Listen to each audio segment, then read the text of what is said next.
നാടെങ്ങും ദീപാവലി ആഘോഷത്തിന്റെ നിറവിലാണ്. സന്തോഷത്തിന്റെ, സാഹോദര്യത്തിന്റെ, സ്നേഹത്തിന്റെ എല്ലാം വെളിച്ചം ഇങ്ങനെ ഇതാ നിറഞ്ഞു നിൽക്കുകയാണ്. ഇപ്പോൾ നമ്മളുള്ളത് വലിയശാല തെരുവിലാണ്. വലിയ ആഘോഷത്തിലേക്ക് കടന്നിട്ടുണ്ട്. നമുക്ക് ദീപാവലി എന്ന് പറഞ്ഞാൽ വെളിച്ചത്തിന്റെ ആഘോഷം എന്നതിനൊപ്പം സ്നേഹത്തിന്റെയും സാഹോദര്യത്തിന്റെയും ഒക്കെ ആഘോഷമാണ്. എങ്ങനെയാണ് ദീപാവലി ആഘോഷം? പണ്ടൊക്കെ ഒരു വളരെ നല്ല ആഘോഷമായിരുന്നു. ഇപ്പോഴ് കാലക്രമേണ ആഘോഷങ്ങളുടെ ഇത് കുറഞ്ഞു പോയി എന്ന് പറയാം. ഇപ്പൊ എങ്ങനെയാ നമ്മൾ സാധാരണ രീതിയിൽ എങ്ങനെയായിരുന്നു ആഘോഷിക്കാതെ? ആളുകൾക്കെല്ലാം ദീപാവലി ആഘോഷം ദീപാവലിക്ക് പൂജകളൊന്നുമില്ല. ഇതുപോലെ ഈ വെടികളൊക്കെ വെടിക്കുക, പൂത്തിരികളൊഒക്കെ കൊളുത്തുക, അതുപോലെ ഉള്ളതേ ഉള്ളൂ. ഒത്തുകൂടലിന്റെ ഒരു ആഘോഷമാണല്ലേ? കാലത്ത് അഴിച്ച് എണ്ണ തേച്ച് കുളിക്കും. എണ്ണയിൽ മഹാലക്ഷ്മി ഇരിക്കുന്നതായും വെള്ളത്തിൽ ഗംഗ അന്ന് ഇരിക്കും എന്നൊരു വിശ്വാസം. അതുകൊണ്ട് വെളുപ്പാങ്കാലം കുളിക്കും. അത് ഗംഗാസ്നാനം എന്ന് പറയും. അപ്പോൾ കുളിച്ചിട്ട് പണ്ടെല്ലാം വലിയവരൊക്കെ, ഞങ്ങൾ കുട്ടികളായിരിക്കുമ്പോൾ വലിയവരൊക്കെ ചോദിച്ചോളും ഗംഗാസ്നാനം കഴിഞ്ഞോ എന്ന് ചോദിക്കും. ഇപ്പോഴത് അങ്ങനെ പറയുന്ന ഒരു രീതി ഉണ്ടെന്നുള്ളതൊക്കെ മറന്നുപോയി. ഇപ്പോൾ കുട്ടികൾക്ക് ഇതുപോലെ ആഘോഷങ്ങൾ. പിന്നെ ഒരുപാട് പണ്ട് ഞങ്ങൾക്ക് പലഹാരം ഉണ്ടാക്കും, ഒരു മധുര പലഹാരം. ഇത് ഒക്കാരെ എന്നാണ് പറയും, ഒക്കാരെ എന്ന് പറയും. പിന്നെ ഇതിൻ്റെ ഐതിഹ്യം നമ്മുടെ ഈ സൗത്ത് ഇന്ത്യയിലൊക്കെ പറയുന്നത് നരകാസുര വധം എന്നാണ് പറയുന്നത്.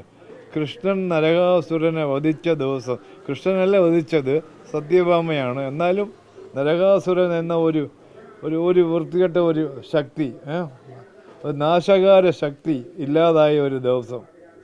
നോർത്ത് ഇന്ത്യയിലൊക്കെ പറയുന്നത് രാവണവധം എന്നാണ് പറയുന്നത്. പക്ഷേ ഇവിടെ രാവണവധത്തിന് പറച്ചിൽ കേട്ടിട്ടില്ല, പ്രസക്തിയില്ല. ഇവിടെ നരകാസുര വധമാണ് ഇവിടുത്തെ ഐതിഹ്യം. ദീപാവലിയുമായി സംബന്ധിച്ച ഐതിഹ്യം അതാണ്. ആഘോഷങ്ങളെ എങ്ങനെയുണ്ട്? എല്ലാവരും ഒത്തുകൂടുന്ന ഒരു ദിവസം കൂടി ആയത്. അതെ, ഞങ്ങൾ 3 പേരും ഞങ്ങളെ ചട്ടത്തിൽ അനിയത്തികളാണ്.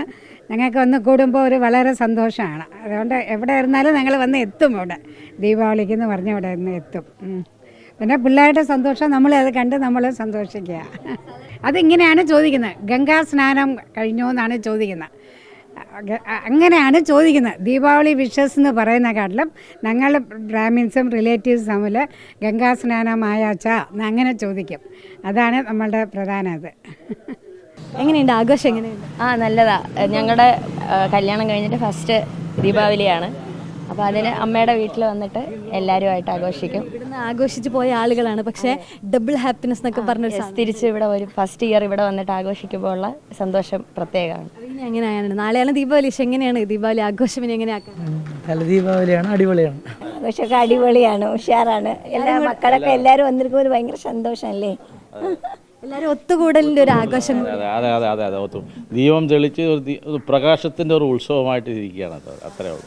ആഘോഷങ്ങൾ ഏതായാലും തുടങ്ങിയിട്ടേ ഉള്ളൂ. ഇനി അങ്ങോട്ട് ഈ വെളിച്ചത്തിൻ്റെ ആഘോഷം, ഈ പറഞ്ഞതുപോലെ എല്ലാവരും ഒത്തുകൂടിയുള്ള ഒരുമയുടെയും സന്തോഷത്തിൻ്റെയും ഒക്കെ ആഘോഷം ഇങ്ങനെ നിൽക്കുന്നതെന്നുള്ളതാണ്. സ്നേഹത്തിൻ്റെ വെളിച്ചം ഇങ്ങനെ എല്ലായിടത്തും വിശട്ടെ എന്നുള്ളത് തന്നെയാണ്. അത് തന്നെയാണ് ഇവരൊക്കെ തന്നെയും ഇതിലൂടെ കാണിച്ചു തരികയും ചെയ്യുന്നത്. ഓരോ പടക്കങ്ങളൊക്കെ ആയിട്ട് ഇന്നലെ മുതലേ, കഴിഞ്ഞ ദിവസം മുതലേ പടക്കക്കടകളിലൊക്കെ തിരക്കാണ്. അപ്പോൾ ഇങ്ങനെ വെളിച്ചം കൊണ്ട്, സ്നേഹത്തിൻ്റെ വെളിച്ചം കൊണ്ട് ഈ ദീപാവലിയും സ്നേഹമുള്ള സന്തോഷത്തോടെയുള്ള ഒരു ആഘോഷമായി മാറട്ടെ.